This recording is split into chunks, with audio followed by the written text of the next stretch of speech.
अस्सलाम वालेकुम। आप देख रहे हैं पाकिस्तान एट 7 और मैं हूं नाजिया अशर। हमारे आज के प्रोग्राम की टॉप स्टोरीज ये हैं। दहशतगर्दी ने पीछा नहीं छोड़ा, कराची, लाहौर और कोयटा हमले, 2 दिन में पाकिस्तान की दुनिया बदल गई, कहीं ऊपर जाते माशी अशारिये नीचे ना आ जाएं।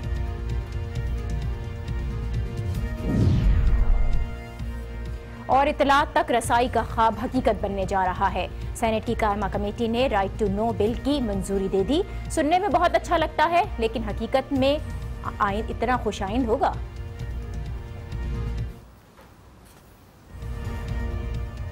लाहौर के माल रोड पर हौलनाक दहशतगर्दी को 25 घंटे गुजर चुके हैं। इस दौरान वजीर आजम की जेर सदारत अमन व अमान की सूरत हाल पर इजलास हुआ। वजीर आला पंजाब ने गंगाराम अस्पताल का दौरा भी किया है और DIG ट्रैफिक अहमद मुबीन और SSP ऑपरेशन जाहिद गोंदल की नमाज जनाजा अदा की जा चुकी है। पंजाब भर में सरकारी यौम सतह है। वजीर आला को इब्तदाई तहकीकाती रिपोर्ट भी भिजवाई गई, जिसमें खुदकुश हमलावर की उम्र 20 साल दर्ज है और ये बताया गया है कि हमले में 6 से 8 किलो बारूदी मवाद इस्तेमाल किया गया। ताहम वजीर कानून राना सनाउल्लाह के मुताबिक हमलावर की जो उम्र है 15 से 17 साल के दरमियान थी और उन्होंने मुश्तबा अफराद की तादाद 2 बताई है, जिसमें एक खुदकुश हमलावर और दूसरा हैंडलर शामिल है। सिविल लाइंस थाने में दर्ज इस वाक़े की जो FIR है, अगर आप वो उठाकर देखें तो ये कन्फ्यूजन मजीद बढ़ रही है। इस FIR पे 4 दहशतगर्दों के मुलव्विस होने का जिक्र है, जिनमें एक को खुदकुश हमलावर जबकि जो बाकी 3 हैं उनको फरार करार दिया गया है। मुख्तसरन ये कि 25 घंटे गुजर चुके हैं, उसके बाद भी पुलिस, सिक्योरिटी इदारे और हुकूमत दहशतगर्दों की तादाद और खुदकुश हमलावर से मुतालिक मुसलसल कन्फ्यूज्ड ही दिखाई दे रही है, एक पेज पर दिखाई नहीं दे रही। अब तक इस धमाके के जिम्मेदारों का तयन नहीं हो सका है और अब तक ये भी नहीं पता चल सका कि पेशगी इतला के बावजूद क्यों इस सानहे को रोका नहीं जा सका। अब तक किसी गुनाहगार की जो गिरफ्तारी थी वो भी अमल में नहीं आई। अलबत्ता आज का वाकया इस्लामाबाद में होने वाली कार्रवाई का बहुत चर्चा है, जहां एक गुब्बारे वाले को जरूर गिरफ्तार किया गया, जिसका कसूर सिर्फ इतना था कि वो सुर्ख और सफेद रंग के गुब्बारे फरोख्त कर रहा था। इस गुब्बारे वाले को पुलिस ट्रक में पकड़कर ले जाया गया। खैर, एक मरतबा फिर लाहौर धमाके की तरह रहा कि एक गुब्बारे वाले को जरूर गिरफ्तार किया गया, जिसका कसूर यह था कि वो आज के दिन सुर्ख और सफेद गुब्बारे फरोख्त कर रहा था। खैर, लाहौर धमाका मेडिकल स्टोर मालकान के एहतजाज के दौरान हुआ, जिसके बाद कल रात कुछ देर के लिए मेडिकल स्टोर्स खुलने की खबरें भी आई थी, लेकिन अब खबर यह है कि यह हड़ताल जारी है और पंजाब भर में मेडिकल स्टोर्स बंद हैं। इनका मतलब ये है कि उन्हें ड्रग एक्ट से इस्तिस्ना दिया जाए। ये भी अवामी नौयत का एक बड़ा अहम इशू है, जिसे हुकूमत अब तक तय नहीं कर पाई है। लेकिन हुकूमत इस्लामाबाद में गुब्बारों की फरोख्त रोकने के लिए कोशा नजर आई हमें आज सारा दिन, और गुलाब के फूलों पर भी पाबंदी है। गुब्बारे वाले खतरे का निशान नजर आ रहे हैं।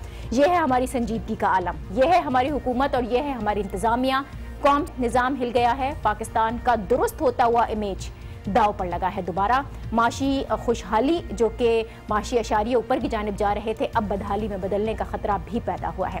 आज का ये प्रोग्राम इस सेगमेंट में इन्हीं तमाम इशूज़ पर बात होगी, लेकिन पहले एक ब्रेक। देखते रहिए पाकिस्तान एट 7।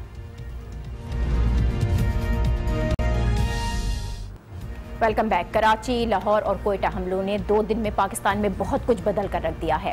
इसी पर हम बात करेंगे। नून लीग के रहनुमा जान चकजई साहब ने हमें ज्वाइन किया है। बहुत शुक्रिया जान चकजई साहब आपका।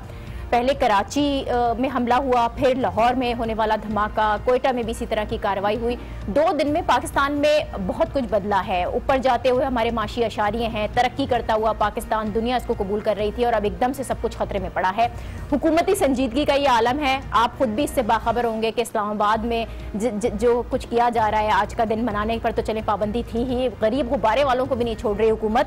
आप क्या कहेंगे, क्या ये सब कुछ सही हो रहा है? संजीदगी से लिया जा रहा है हमारे यहाँ के हालात को? देखिए, दहशतगर्दी एक बड़ा चैलेंज है। इसके खिलाफ कोशिशें हो रही हैं। जो लाहौर में दहशतगर्दी हुई, इसका नेचर बहुत डिफरेंट है। You can not protect a city with in.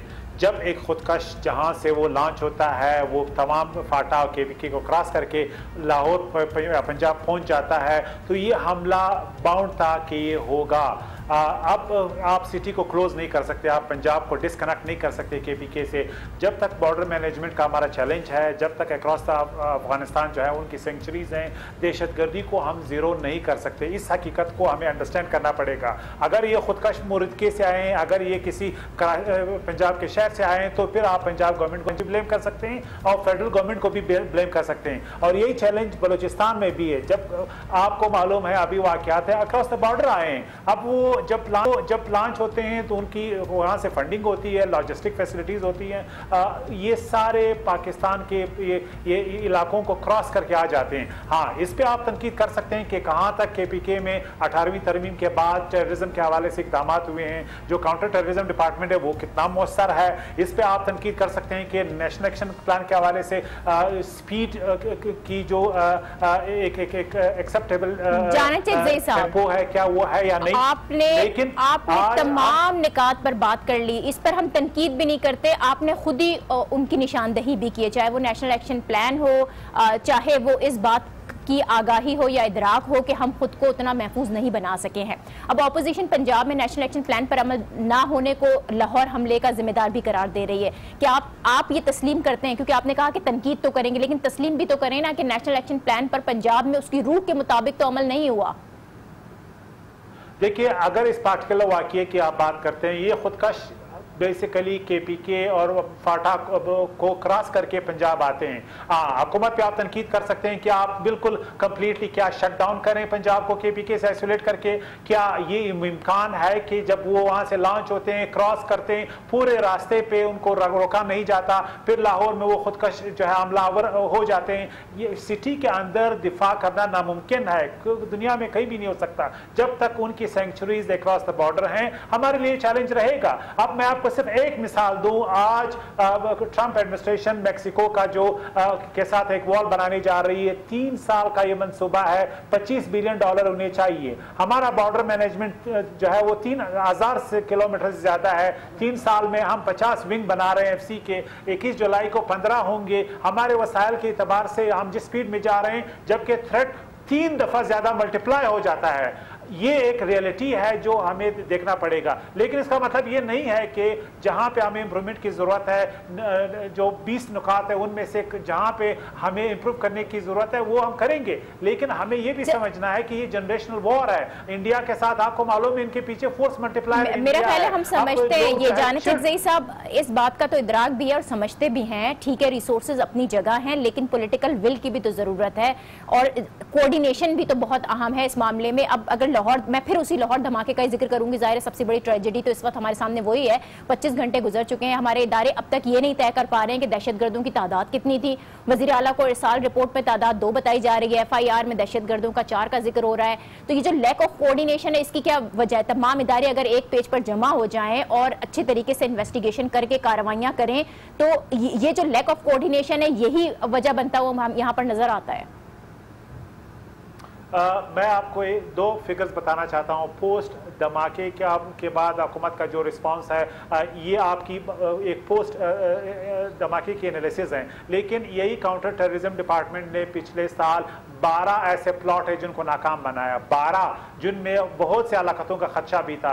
तो अब भी पंजाब की जो काउंटर टेररिज्म डिपार्टमेंट है उनकी परफॉर्मेंस तमाम सूबों से बेहतर है। उन्होंने 7 से ज्यादा लोगों को अरेस्ट किए, उन्होंने 32 से ज्यादा जो है लोगों को, दहशतगर्दों को जो है उनको सजा दिलवाई गई है, उनको एलिमिनेट किया है। तो ये कहना कि उन्होंने कुछ नहीं किया, बदकिस्मती से टेररिज्म का इशू ये है कि इनको 10 मिस में से अगर एक हिट भी हो जाए तो फिर आपकी तमाम एफर्ट जो है वो सिफर हो जाती हैं। हम कहते हैं कि किसी ने कुछ नहीं किया, ये एक बड़ा चैलेंज है। लेकिन मैं ये समझता हूँ कि कोऑर्डिनेशन बिल्कुल ज़रूरी है। जो एक इंटर एजेंसी मैकेनिज्म है उसको हमने और भी मौसर बनाना है। लेकिन हमारा सबसे बड़ा जो चैलेंज है, एक जियोपॉलिटिकल है। इस वक्त फोर्स मल्टीप्लायर बाहर है, उनकी सेंचुरीज हैं। एक धमाके के लिए 3.5 मिलियन रुपीस की जरूरत होती है, ये इनके पास बाहर से आता है। लॉजिस्टिक फैसिलिटी उनके पास बाहर से आता है। Sleeper cells grass root level पे इनकी सिंपैथी एक हद तक है, ग्रॉस रूट लेवल पे इनके स्लीपर सेल्स या उनके जो फैसिलिटेटर्स हैं वो भी हैं, पूरे पाकिस्तान में है, वो हमारे लिए एक चैलेंज है। इसी तरह नैरेटिव भी हमारे लिए चैलेंज है, मैं एडमिट करता हूं, लेकिन अब भी जो आप शहादा देख रहे हैं पुलिस के, मैं उनको खराज अकीदत पेश करता हूं। पूरे पाकिस्तान में इससे पहले हजारों पुलिस शहीद हुए, एफसी के जवान शहीद हुए, तो ये एक ऐसी लड़ाई है जो शायद हम एक जनरेशन में शायद जीतना नामुमकिन होगा, लेकिन फिर भी एक रिजोल्यूट कौम की तरह हमें रिजॉल्व जो है इस पे कोई कंप्रोमाइज नहीं बिल्कुल नहीं करना चाहिए। बहुत शुक्रिया नवाज लीग के रहनुमा साहब हमारे साथ थे और हम एक ब्रेक ले रहे हैं। इस ब्रेक के बाद हम बात करेंगे इत्तलात तक रसाई के ख्वाब की जो शायद अब पूरा होने जा रहा है। हमारे साथ रहिए।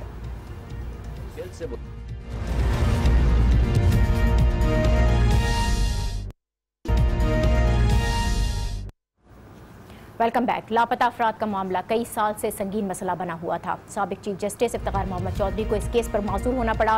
वकला तहरीक भी चली, लेकिन ये मसला किसी करवट ना बैठ सका। हाल ही में ब्लॉगर्स की गुमशुदगी के बाद एक मरतबा फिर लापता अफराद से मुताल्लिक आवाजें बुलंद हुई और अब पार्लियामान हरकत में भी आया है। सेनेट की कायमा कमेटी ने राइट टू इन्फॉर्मेशन बिल की मंजूरी दी है। इसके तहत अगर कोई भी इदारा किसी शख्स को उठाता है, किसी को लापता किया जाता है, तो मुताल्लिका इदारा इससे मुताल्लिक 3 दिन में जवाब देने का पाबंद होगा। यानी लापता शख्स से मुताल्लिक उन्हें बताना होगा कि उसे क्यों उठाया गया है। इस बिल के तहत 3 रुकनी कमीशन भी तश्कील दिया जाएगा, जिसमें अदलिया, ब्यूरोक्रेसी और सिविल सोसाइटी का एक फर्द शामिल होगा। ये कमीशन ये तय करेगा कि किसी मामले में कहीं इंसानी हुकूक की खिलाफ वर्जी तो नहीं हुई। इसके अलावा इस बिल के तहत आम आदमी को सीसीटीवी फुटेज तक रसाई भी मुमकिन हो सकेगी। तो ये बिल देखने में तो बहुत खुशाइंद नजर आता है, जिसका ड्राफ्ट अभी फाइनल होना बाकी है। लेकिन चूंकि हुकूमत और अपोजिशन दोनों ही इस बिल पर मुत्तफिक नजर आते हैं, मुत्तफिक हुए हैं, इसीलिए उम्मीद ये है कि इस बिल की पार्लियामेंट से मंजूरी में कोई मुश्किल पेश नहीं आएगी। क्या वाकई ऐसा है? इसी पर हम बात करेंगे। सोशल मीडिया खान ने हमें ज्वाइन किया है। बहुत शुक्रिया सदफ आपका। राइट टू इन्फॉर्मेशन बिल के जो निकात हैं, हुकूमत और अपोजिशन इस पर बड़े मुत्तफिक दिखाई दे रहे हैं। सिविल सोसाइटी भी इसकी एक अहम स्टेक होल्डर है।